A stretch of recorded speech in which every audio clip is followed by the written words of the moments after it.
तर नमस्कार मित्रांनो, मी तुमच्या सर्वांचा लाडका हर्षद चव्हाण. तर तुमचा भाऊ आता जाणार आहे सटाण्याला. मग मी काका मावशी आम्ही निघालो ब्लॅक ब्युटीवर सटाण्याला. त्यानंतर फायनली आम्ही स्टँडवर पोहोचून गेलो. पण तुमच्या भावाची केस तर डायरेक्ट पूर्ण चित्र विचित्र झाले होते, तुम्ही बघू शकता. त्यानंतर आपल्या नाशिकची बस येऊन लागली होती. मग मावशीला आणि काकांना बसमध्ये चढायला लावून दिलं. पण बसमध्ये बघितलं तर काहीच गर्दी नव्हती. वास काकांना व मावशीला फायनली बसमध्ये बसवून दिलं आणि हर्षद चव्हाण घराकडे निघाला होता एकदम रुबाबात. पण पहिले आपली ब्लॅक ब्युटी शोधावी लागेल. तर ब्लॅक ब्युटी पण आपली बाहेर लावली होती म्हणून लगेच सापडून गेली.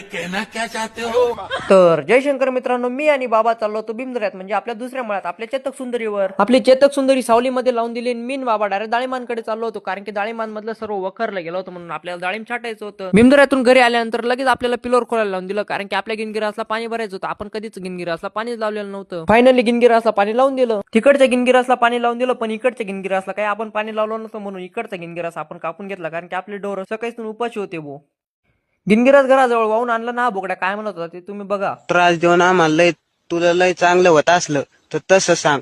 नक्की फेरा जर फिरला ना तुझं पण चांगलं होणार नाही. तुला सुट्टी दिल्याशिवाय आम्ही राहणार नाही. आपली चेतक सुंदरी काढली आणि मी आणि बाबा निघालो, कारण की आम्हाला जायचं होतं नागराज बाबाकडे. मग पहिले आपण दर्शन घेऊन घेतलं. बाबा बंगाला फिरून आला रणात भगव्या कपनीवाला. तर हे आहेत नागराज बाबा. यांनी आपल्या बाबांच्या पायाला काय झालं ते बघितलं आणि बाबांना गोळ्या औषधं दिली, तेही मोफत आयुर्वेदिक उपचार. हाड वैद्य स्वामी डॉक्टर नागराजजी महाराज आयुर्वेदिक शास्त्री. या बॅनर मध्ये दाखवल्याप्रमाणे तुम्हाला कोणताही आजार झाला असेल तर तुम्ही डॉक्टर नागराजजी महाराजांकडे नक्की भेट द्या. पत्ता तुम्हाला बॅनरवरच दिला आहे. घरी आल्यावर आपल्याला जायचं होतं लगे आपल्या ब्लॅक ब्युटीवर आपल्या काकांच्या मुलाला सोडायला, म्हणजे युगला. तर आपण निघालो आपल्या ब्लॅक ब्युटीवर. तर असे नवनवीन ब्लॉग बघण्यासाठी हर्षद चव्हाणला फॉलो, लाईक, शेअर नक्की करा. धन्यवाद.